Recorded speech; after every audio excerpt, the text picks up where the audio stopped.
President Snow goes on to tell us what happened in the previous quarter quells.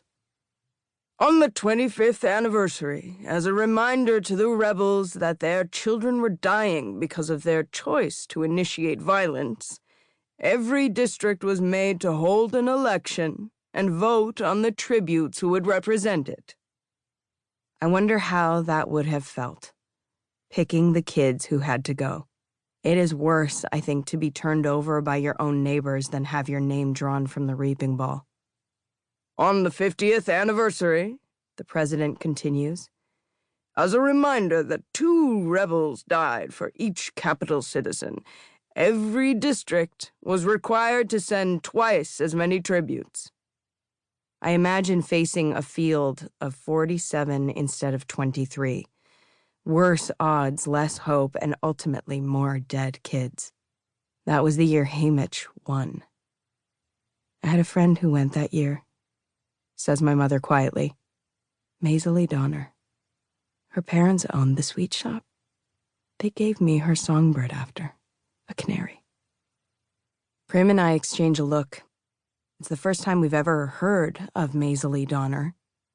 Maybe because my mother knew we would want to know how she died. And now we honor our 3rd quarter quell, says the president. The little boy in white steps forward, holding out the box as he opens the lid. We can see the tidy, upright rows of yellowed envelopes. Whoever devised the quarter quell system had prepared for centuries of Hunger Games. The president removes an envelope clearly marked with a 75. He runs his finger under the flap and pulls out a small square of paper.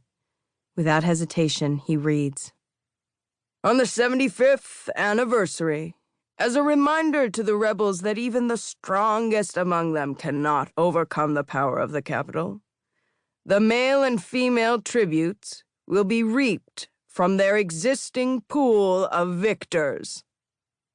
My mother gives a faint shriek, and Prim buries her face in her hands, but I feel more like the people I see in the crowd on television. Slightly baffled. What does it mean? Existing pool of victors. Then I get it. What it means. At least for me. District 12 only has 3 existing victors to choose from. 2 male, 1 female. I am going back into the arena.